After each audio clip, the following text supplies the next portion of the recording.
Bueno, en esta segunda parte de la primera clase vamos a comenzar haciendo un muy breve repaso de lo que dijimos en la primera parte.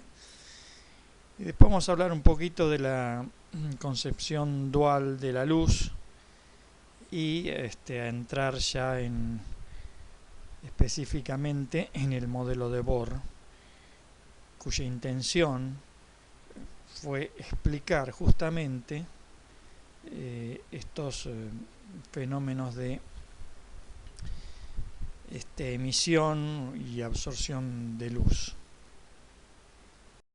Bueno, hagamos un breve resumen de algunas de las cosas que dijimos en esta primer clase, en la primera parte de la primera clase, y vamos a comentar también algunas otras cosas. En principio, habíamos hablado de la emisión de luz por parte de los cuerpos. Si un cuerpo, como podría ser esta lamparita, supongamos que esta es una vieja lámpara de filamento, ¿no? De las que ahora no existen más, pero antes era una lámpara que tenía acá adentro un hilo de metal que se ponía al blanco, era un metal de tungsteno que estaba cerca de 3000 grados de temperatura, y entonces la emisión de luz era simplemente por la temperatura del filamento interno de la lámpara. Bueno, cuando algo emite luz por temperatura, porque está caliente, hablemos de temperaturas relativamente normales, también pueden ser de miles de grados, estoy hablando de que una lamparita antigua alcanzaba los 3000 grados, o uno puede pensar que esto, en vez de ser una lamparita, es un pedazo de hierro que está al rojo, al blanco. Cuando la emisión es por temperatura, si uno recoge la luz que sale de la lamparita, en este caso de lo que sea, y la hace pasar por un prisma, obtiene una serie de colores como se ve acá. Es un espectro continuo, donde están, bueno, todos los colores que componen a la luz que sale de este material. ¿Está bien?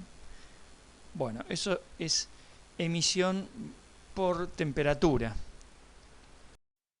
Pero hay dispositivos que no emiten por temperatura. Por ejemplo, un tubo fluorescente, ¿no? Un tubo fluorescente es un tubo, como podría ser este tubo, donde hay un gas adentro y sobre ese gas se produce una descarga eléctrica. Está bien, aumenta obviamente la temperatura del gas debido al paso de la corriente, pero no ese es el efecto más importante por el cual el tubo emite luz. La emisión no es por temperatura, es por lo que se denomina como una excitación del gas. Y bueno, en ese caso, si uno agarra la luz que sale de ese tubo y la hace pasar por un prisma, no ve como antes un espectro todo continuo, sino que ve algo como lo que aparece acá. Se emiten ciertos colores, por ejemplo este rojo, este celeste, este azul, estos violetas, pero no todo el continuo de colores. ¿Está bien? En cambio, si ahora uno agarra y, bueno, tiene el mismo tubo que antes, o sea, supongamos que el gas que está dentro de este tubo sea el mismo gas que el que yo usé acá en el ejemplo anterior, pero en vez de excitarlo y hacerlo emitir luz, excitándolo, por ejemplo, con una descarga eléctrica, no lo excito con nada, dejo el gas frío adentro del tubo y hago pasar luz a través de él, mediante la lamparita anterior. Bueno, lo que se va a obtener es, en el espectro anterior que vimos, que era todo un continuo, van a aparecer zonas, líneas oscuras, que corresponden a que el gas absorbió, por ejemplo, este color rojo. Acá absorbió este color celeste. Acá absorbió un color azul y por eso no lo dejó pasar y por eso acá sale negro. Y acá absorbió en violeta y por eso no pasa el violeta correspondiente a estos colores y por eso salen dos líneas negras. Lo asombroso es que el color que se absorbe cuando el gas absorbe corresponde al mismo color, a este, por ejemplo, que es el que emite cuando el gas está excitado. Lo mismo acá, este color que el gas absorbió, el gas frío absorbió, que es un celeste, se puede comprobar que tiene la misma longitud de onda que este celeste, que es el que emitió el gas cuando se lo excitó de alguna otra manera que no sea por temperatura. ¿Está bien? Y bueno, y lo mismo el azul y los violetas estos.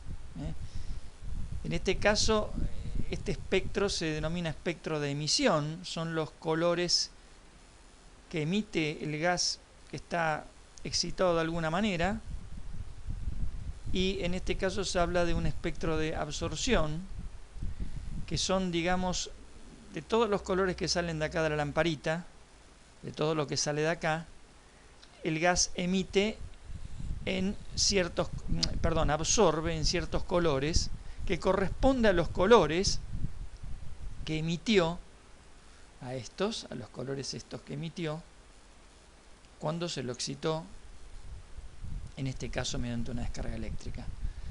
A este espectro se lo denomina espectro de absorción. Bueno, y como ya mencionamos, gracias a estos espectros uno pudo, por ejemplo, descubrir de qué están compuestas las estrellas, ¿no? Y en general es una técnica que ustedes van a utilizar mucho en su profesión, quizás, porque esta técnica permite averiguar cuál es el material que está acá dentro del tubo, haciéndole pasar luz, por ejemplo, y viendo qué líneas, en qué longitud de onda absorbe, o haciéndolo emitir luz y viendo en qué líneas emite. Bueno, eso es lo que me permite hacer este método que se denomina espectroscopía de emisión o de absorción. Hablemos ahora un poquito sobre otra magnitud importante, que es la frecuencia. Habíamos hablado de la longitud de onda y ahora hablemos de la frecuencia de la luz, que está relacionada con la longitud de onda. Para ser sencillos, si pensamos por ejemplo en la frecuencia que tiene, qué sé yo, el servicio ferroviario, ¿no? Podemos decir, bueno, que a la estación llegan o pasan por la estación 3 trenes por hora. Entonces uno podría decir, bueno, que la frecuencia es de 3, ¿no? Donde ahí la frecuencia se definiría como la cantidad de trenes que pasan por ese lugar, la estación, en una hora. Bueno, acá pasa algo completamente parecido. Yo puedo elegir un lugar del espacio por donde pasa la onda de luz. Como se ve en este dibujo, yo elegí este punto acá, por donde está pasando la onda de luz, y definir a la frecuencia como la cantidad de crestas de la onda, de estas crestas, ¿no?, que pasan por acá en la unidad de tiempo, por ejemplo en un segundo, ¿está bien? En un segundo. Y bueno, y esa es efectivamente cómo se define la frecuencia de la onda. Es fácil ver que la frecuencia entonces se puede calcular como la velocidad que tiene la onda sobre la longitud de la onda. La frecuencia, o para la frecuencia en física se utiliza esta letra griega que se llama nu, y en física también la velocidad de una onda electromagnética se designa con la letra c, y bueno, en lambda esto es la longitud de onda.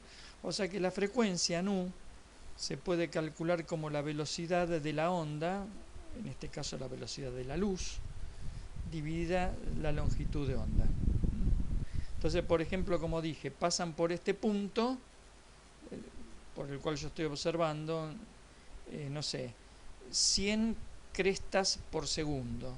Bueno, entonces la frecuencia se dice que son 100 Hz, donde Hz es entonces el número de crestas que pasa por unidad de tiempo, donde en este caso la unidad de tiempo elegida es el segundo. Entonces acá tenemos en este cuadro una serie de colores, violeta, azul, ciano, etcétera, y su correspondiente frecuencia. Fíjense que la frecuencia en el caso de los colores es enorme, ¿no? Enorme. Por ejemplo, el violeta, que son todas las ondas cuya longitud de onda están entre los 380 y los 450 nanómetros. Recordemos que nanómetro es 10 a la menos 9 metros. Todas esas ondas tienen frecuencias que van entre los 668 y los 798, bueno, billones de hertz. O sea que por un punto pasan, por ejemplo, 668 billones de crestas por segundo. Este número, 668, corresponde a hacer la velocidad de la luz dividida, bueno, en este caso, como longitud onda, esta longitud onda, ¿no? Y este número corresponde a hacer la velocidad de la luz, que son 300.000 kilómetros por segundo, dividido este valor de longitud onda. Y así con los otros colores, ¿no? Fíjense que en todos los casos las frecuencias de la luz, en el caso de los colores que están acá, son lisa y llanamente enormes. Continuamos entonces hablando un poquito más acerca de la luz. Y ahora nos vamos a referir a la naturaleza dual de la luz. Resulta que la luz, bueno, ya vimos que es una onda electromagnética, pero después de esto se descubrió que también se puede comportar como una partícula. Que la luz es una onda electromagnética quedó como bien afianzado ese conocimiento en 1850, cuando Maxwell escribe sus famosas ecuaciones de las ondas electromagnéticas, sus famosas ecuaciones de Maxwell. Después, en el año 1887, otro científico alemán, Hertz, descubre por algunos experimentos que la luz se comportaba como partículas en el denominado efecto fotoeléctrico. El efecto fotoeléctrico es el fenómeno por el cual se arrancan electrones de un material al ser este material iluminado con luz. Don Albert Einstein explica el efecto fotoeléctrico perfectamente. Es más, gana el Nobel con esa explicación, gana el premio Nobel, suponiendo que la luz son partículas que después fueron denominadas fotones. En su momento Einstein los denominó cuantos. Bueno, que la luz son partículas que tienen una energía, que acá estamos llamando E sub F, energía de fotón, que se puede escribir como una constante multiplicada por la frecuencia de esa luz, donde H es la denominada constante de Planck y tiene este valor. Acá la J es Joule, la unidad de energía, y la S es segundo. A veces como unidad de energía no se utiliza el Joule porque es muy grande, sino que se utiliza el electronvoltio. Fíjense que igual la constante de Planck sigue siendo una cantidad muy chiquitita, ¿no? Acá es 6,63 por 10 a la menos 34. Y acá, si hablamos en electronvolt, es por 10 a la menos 15, sigue siendo una cosa muy mínima. Bueno, también la energía de fotón, si uno tiene en cuenta que la frecuencia se puede escribir como la velocidad sobre la longitud de onda, revisen la filmina anterior donde definimos justamente lo que es la frecuencia. Bueno, la energía de fotón se puede escribir así, como h, la constante de Planck multiplicada por la velocidad de la luz dividido la longitud de onda. Es más, uno podría hacer esta cuenta de acá arriba, teniendo en cuenta lo que vale la constante de Planck y la velocidad de la luz, y me daría este numerito, si lo escribo en electronvoltios y nanómetros. Bueno, esta cuenta de acá arriba es 1240 electronvolt por nanómetro. Que la luz es o se comporta, además de ser una onda, que se comporta efectivamente como una partícula, queda perfectamente confirmado después de otro famoso experimento que se llamó el efecto Compton, que descubre Arthur Compton en 1923,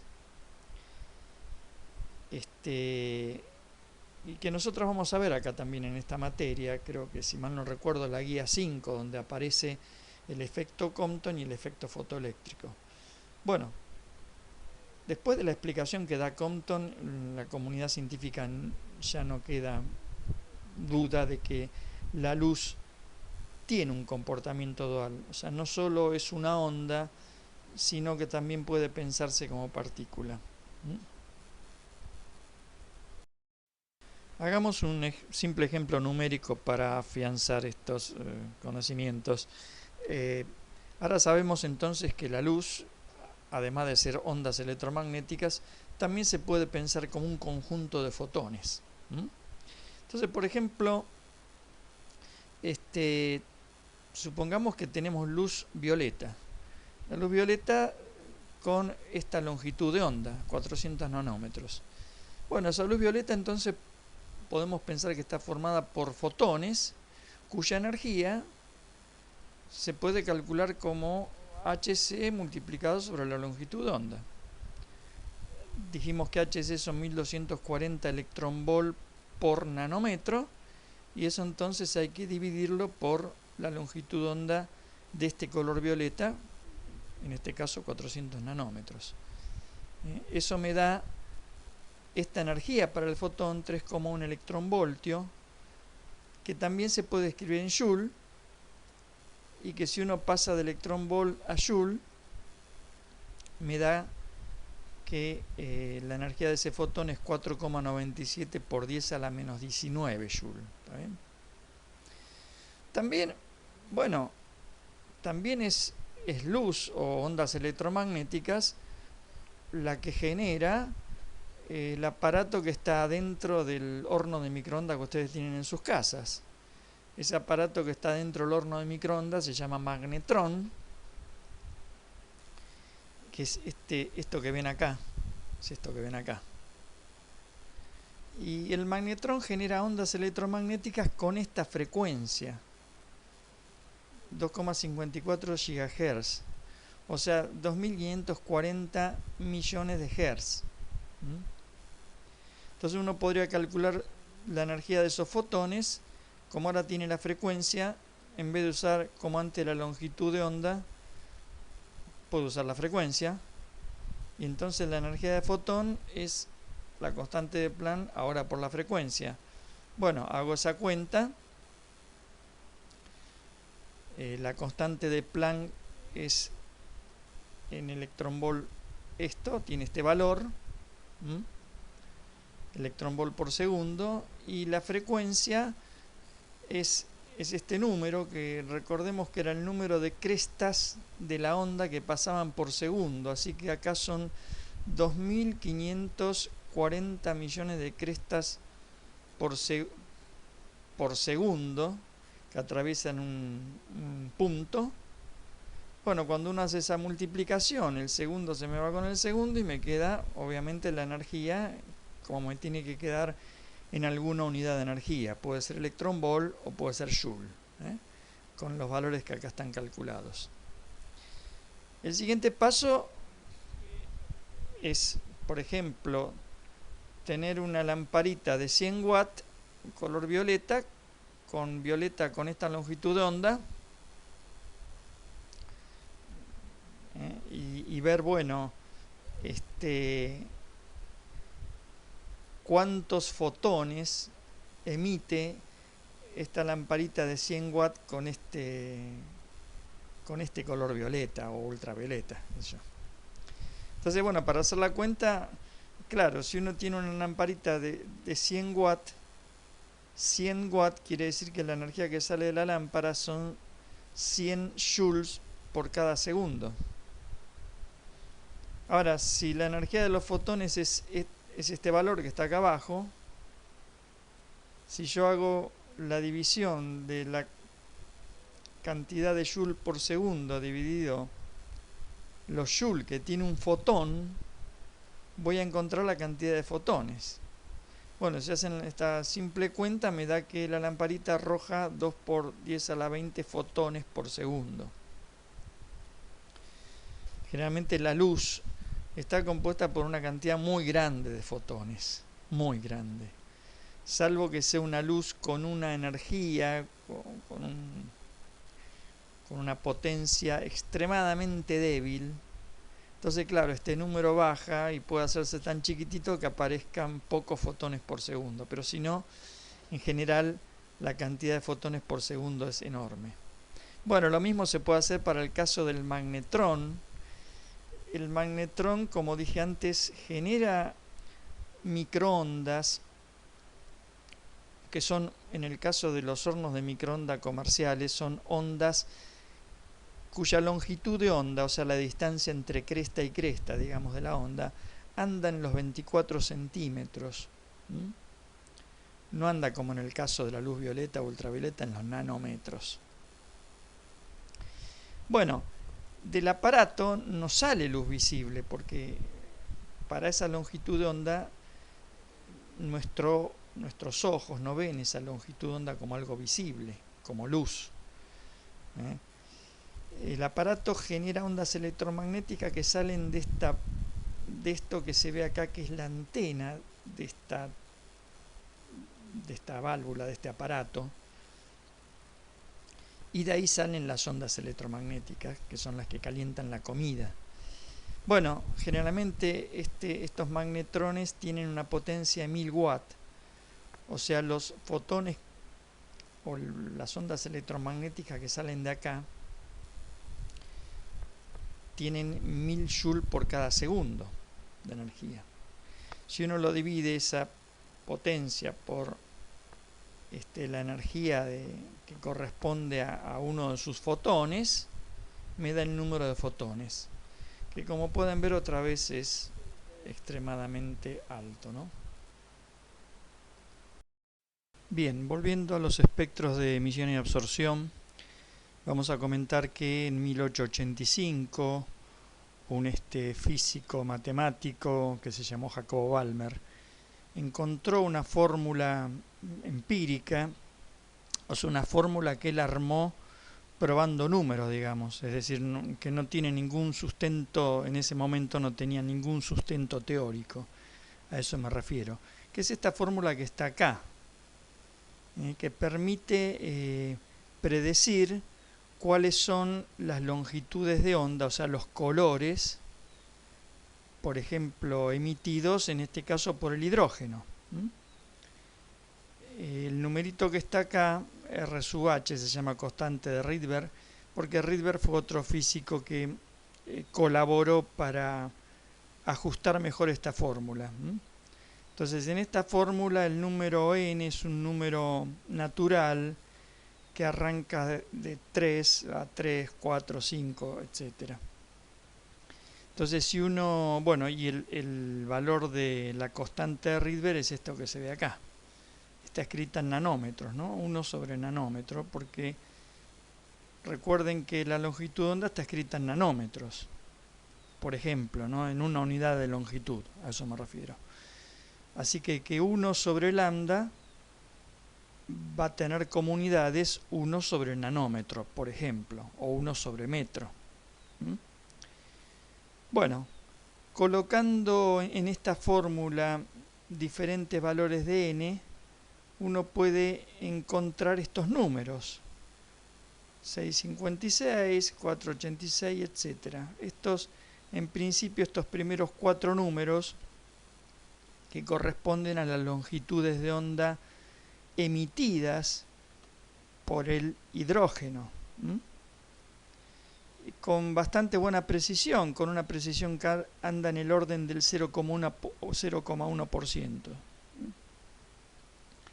Bueno, igualmente acá uno puede poner como n números más grande que 5, siempre naturales, o sea, puedo poner 6, 7, 8 y con eso encuentro otras longitudes de onda emitidas que ya no están en la luz visible generalmente, sino que están, por ejemplo, en el ultravioleta o con longitudes de onda más corta que el UV. Pero claro, después para explicar las otras líneas, porque no se emitían esas 4 líneas que salen de la fórmula de Balmer, sino que se emiten un montón de otras líneas, como ya dije, en el ultravioleta, por ejemplo, y en el infrarrojo también.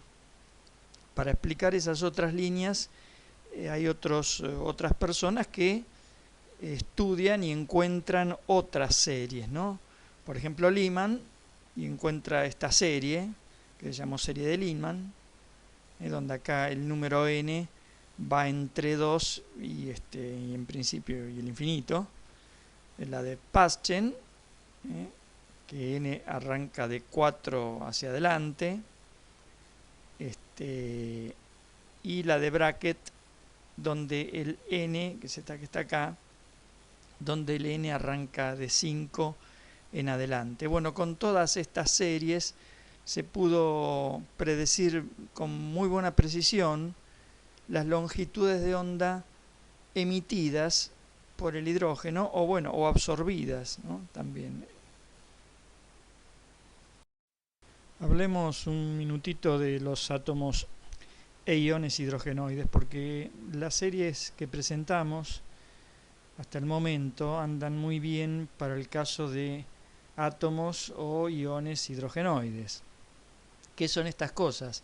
Bueno, los átomos o iones hidrogenoides son aquellos que tienen una estructura parecida al hidrógeno, en el sentido de que hay algo positivo en el centro y hay un electrón más alejado, o que está bastante más separado que el resto de los electrones, podemos pensarlo así. Es un electrón, el electrón más externo, es uno solo ese electrón más externo. Lo que está acá en el centro, está la carga positiva del núcleo y hay electrones que aminoran la carga positiva del núcleo. O sea, lo que está acá en el centro es como si fuese un núcleo, pero con menor carga positiva, ¿no? Porque está la positiva, pero también hay acá electrones cercanos negativos. Bueno, ejemplos de estas cosas son los metales alcalinos, como el litio, el sodio, el potasio, el rubidio, el cesio y el francio. Son todos los elementos químicos que están en la primera columna de la tabla periódica, ¿no? Pero también los iones tales que uno les pulsa todos los electrones y deja uno solo. Por ejemplo, el helio más. El helio tiene 2 electrones. Si yo le saco uno, me queda un solo electrón externo. O el litio, el litio 2 más, o el berilio, o el boro 4. Esto significa un boro que se le sacó el boro tiene el número atómico 5, o sea, le saqué 4 electrones y quedó uno solo externo. El berilio tiene número atómico 3, tiene número atómico 4, le saqué 3 electrones y queda uno solo externo. El litio tiene número atómico 3, le saco 2 electrones y solo queda uno. Bueno, esos son los hidrogenoides. Y también para poder entender lo que vamos a comentar después, que es el modelo de Bohr, tenemos que hablar un poco de fuerza eléctrica entre partículas que están cargadas. Bueno, en la naturaleza existen dos tipos de carga eléctrica, digamos, o dos signos de carga. La carga positiva y la carga negativa. Y lo que sucede es que dos cargas del mismo signo se repelen y dos cargas de signo contrario se atraen, como se puede ver en este dibujo. Dos cargas positivas o dos cargas negativas se repelen y una positiva y una negativa, carga de distintos signos, se atraen. Bueno, la carga se puede medir en Coulomb o en unidades de carga del electrón. O sea, uno puede decir, bueno, una partícula tiene 3e, por decir algo. Eso significa que tiene 3 veces la carga del electrón. Aclaro también que protones y neutrones tienen la misma cantidad de carga, nada más que de signos contrarios, ¿no? Los protones se dice que tienen carga positiva y los electrones se dice que tienen carga negativa. Y uno después puede hacer una relación entre la unidad de carga E, que es la carga del electrón, y los Coulomb. Fíjense que una unidad de carga electrónica equivale a esta cantidad en Coulomb. O sea, puesta en Coulomb es un número muy chiquitito. Y viceversa, un Coulomb, si lo expreso en unidad de carga electrónica, es un número muy grande. Y por último, vamos a decir que la fuerza de atracción o de repulsión entre estas cargas obedece a la ley de Coulomb, que se escribe de esta forma. La fuerza se puede calcular como el producto de las cargas, una constante que se llama constante de Coulomb, sobre la distancia al cuadrado, donde acá tienen el valor de esa constante, está bien, para el vacío, ¿no? O sea, si estas cargas están en vacío. Si entre estas cargas hay otra cosa, bueno, este número cambia. Bueno, con eso tenemos ya prácticamente todos los ingredientes para estudiar el tema próximo, que es básicamente el modelo de Bohr.